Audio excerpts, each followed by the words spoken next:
Երախտապարտ կենդանիները։ Լատիշական հեքիաթ։ Լինում է չի լինում մի հարուստ գյուղացի, անունը Պետերիս։ Նա մի բատրակ է ունենում, նույնպես Պետերիս անունով։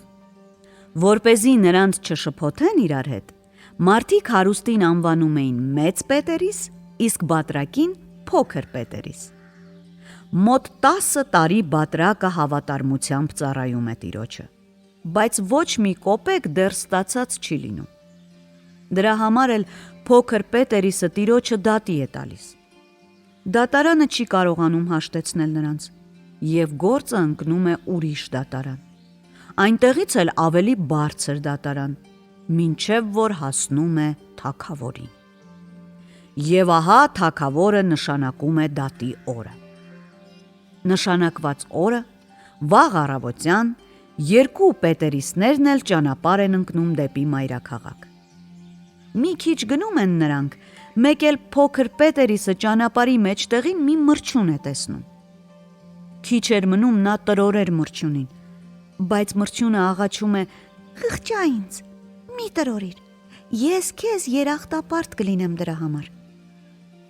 Փոքր Պետերիսը խղճում է մրջյունին և առաջ է գնում։ Մի քանի վերստ են առաջ գնում, տեսնում են մեղու է ընկել ջրի մեջ։ Քիչ է մնում խեղդվի խեղճը և անցորդներին խնդրում է փրկել իրեն։ Հարուստը չի էլ նայում մեղվի վրա, իսկ բատրակը մոտենում է և մեղվին հանում ջրից։ Մեղուն շնորհակալություն է հայտնում Փոքր Պետերիսին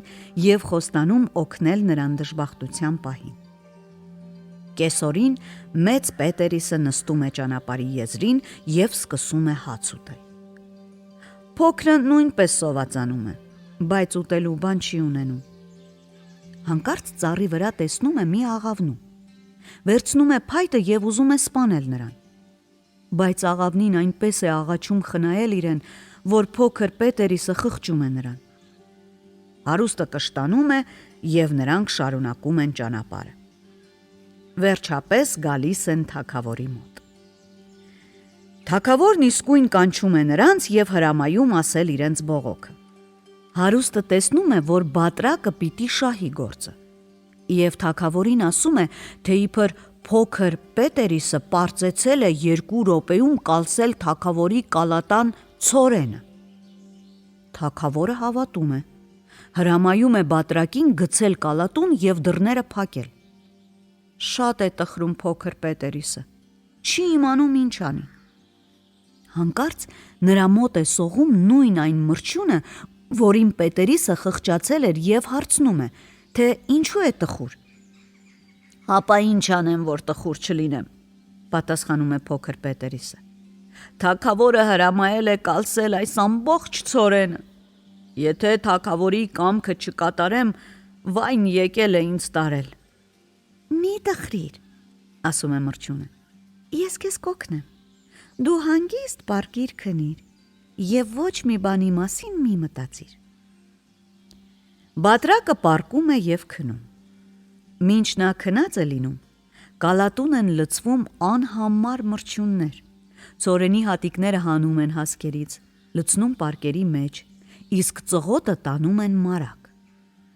Առավոտյան Փոքր Պետերիսը արթնանում է և տեսնում է, որ ամեն ինչ արված է։ Թագավորը շատ է զարմանում, երբ իմանում է այդ մասին,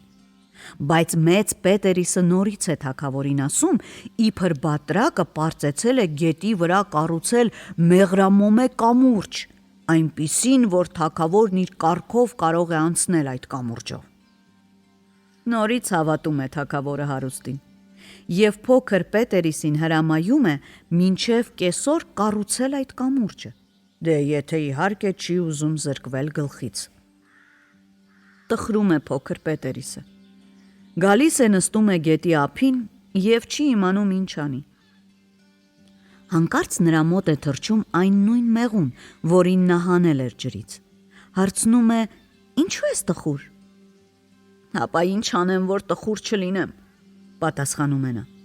«Թագավորը ինձ հրամայել է մինչև կեսօր գետի վրա կառուցել մեղրամոմե կամուրջ, այլապես գլուխս կթռցնի»։ «Բզզզ, մի տխրիր», պատասխանում է մեղուն։ Ես քեզ կօգնեմ։ Պարկիր քնիր ու ոչ մի բանի մասին մի մտածիր։ Փոքր Պետերիսը լսում է մեղվին։ Պարկում է, բայց քնել չի կարողանում։ Շատ սոված է լինում։ Հանկարծ նրա մոտ է թռչում աղավնին ու հարցնում, թե ինչու է տխուր։ Ախր շատ սոված եմ, պատասխանում է Պետերիսը։ Սպասիր մի քիչ, պատասխանում է աղավնին ու ինչ-որ տեղ է թռչում։ Շուտով նա վերադառնում է և շատ համեղ ուտելիքներ բերում։ Ուտում, խմում է փոքր Պետերիսը, տրամադրությունը մի քիչ լավանում է, հետո էլ պառկում է ու քնում։ Իսկ երբ արթնանում է, մեղրամոմե կամուրջն արդեն պատրաստ է լինում։ Հենց այդ ժամանակ էլ թագավորն է գալիս։ Գալիս է, նայում հրաշալի կամրջին ու նայելուց չի կշտանում։ Գովում է նա փոքր Պետերիսին և հրամայում առատ պարգևներ տալ։ Իսկ մեծ Պետերիսին թագավորը հրամայում է բատրակին վարձատրել այդ բոլոր տարիների համար։ Ու իր ծառաներին էլ հրամայում է մի լավ ծեծել ստախոսին։